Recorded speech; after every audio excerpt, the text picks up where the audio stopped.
You ready? Pop quiz. Who is this man? Who is this man? There's several men in this picture. Can we zoom in, please, on the man in question? Now I know what you're thinking. You're thinking, Maddo, honestly, can you please not zoom in any further? I get it. I get it. You're talking about the Saturday Night Fever guy here. We don't need to see this any closer. We understand. Okay. I get it. How about a different view? Same guy, same number of buttons, but you are perhaps not as distressed by that in this picture because it's very hard not to focus in this picture on the hat.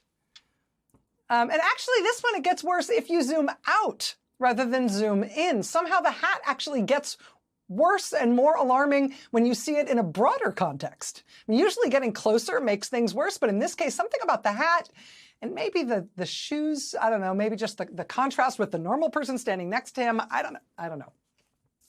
Somehow worse, wider. Do you know who this person is? It's okay if you don't. I'm about to tell you who it is, and honestly, it's still not going to help. His name is David Richardson. And I don't know if that name means anything to you. It probably doesn't. It's okay if it doesn't. But here's who he is. You might remember, if you're old enough to remember, you might remember that when Hurricane Katrina hit New Orleans, the person who President George W. Bush had put in charge of FEMA was a guy he called Brownie. Remember, heck of a job, Brownie? His name was Michael Brown. And Republican President George W. Bush, in his infinite wisdom, had put Michael Brown in charge of the Federal Emergency Management Agency, put him in charge of FEMA. This is a man whose main experience in disasters was that he had caused some minor organizational disasters in his tenure as head of an Arabian Horse Association. How did he end up at FEMA? I don't know. He was a friend of George W. Bush's campaign manager. And he was a Republican. And once, when he was a kid, he had been the assistant to Edmond, Oklahoma's city manager. That had been, I think, back in the late 1970s, maybe the early 80s. That was as close as he ever got to relevant experience in running disaster management for the federal government before George W. Bush elevated him, for some reason, to FEMA. But then we really needed FEMA. Hurricane Katrina hit, and more than 1,000 people died. And we all but lost a beautiful and historic and important major American city. And in the aftermath of that, President George W. Bush inexplicably allowed himself to be photographed flying over the devastation and looking down on it from the comfort of Air Force One, just peering down like he was enjoying his trip to the aquarium. And as his government's response just failed and failed and failed and failed, and the death toll day by day rose and rose, President George W. Bush never could quite answer why he praised Brownie, why he praised his FEMA director, Michael Brown, for doing a heck of a job, or more importantly, why he'd put this guy, why he'd put the Arabian Horse Association guy with zero disaster experience in that job in the first place. And so this guy, answer to your pop quiz tonight, this is David Richardson. He is Republican President Donald Trump's appointee to run FEMA. And I'm sorry that these are the kinds of photos that we've got of him, but these are the photos that we've got of him for now. Just for the first time, we've got photos of him.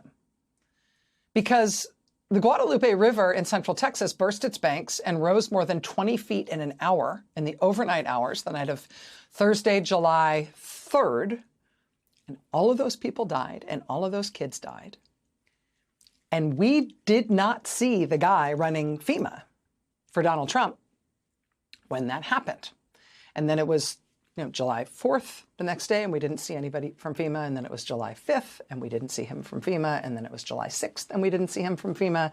And then it was July 7th, and we didn't see him from FEMA. And then it was July 8th, and then it was July 9th, and then it was July 10th, and then it was July 11th. And then finally, it was this weekend when he showed up for the first time.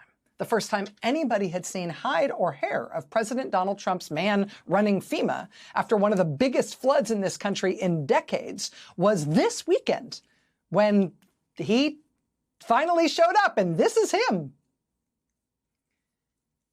In the immediate aftermath of the flood, Trump's Homeland Security Department, of which FEMA is a part, they apparently forgot, or at least neglected, to extend the contract to pay the people who answer the phones when you call FEMA for help. So all the people at the FEMA call center got fired on July 5th. And more than 80% of calls for help after the flood did not get answered as of the Monday after the flood. So it's not like there weren't questions for Trump's FEMA director to answer. Hey, why'd you guys fire all the people answering the phones in the immediate aftermath of the disaster when everybody was calling for help? It's not like he didn't have questions to answer, but he didn't make it there till this weekend. So I'm sure it was, hard just getting oriented and stuff. What does this mean here? Let me tell you why it's really important to get your hat right for things like this. Image is everything, young man.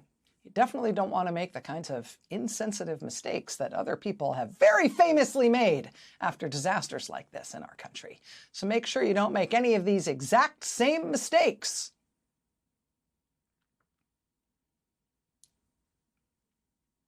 Did I mention that Trump's FEMA pick is the first person to run FEMA since Brownie?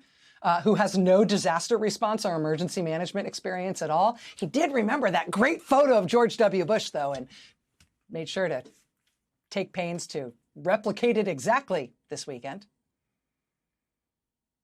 Did you know that he had no disaster management, no emergency management experience at all, or was that just clear from the photos? Did I not need to say that?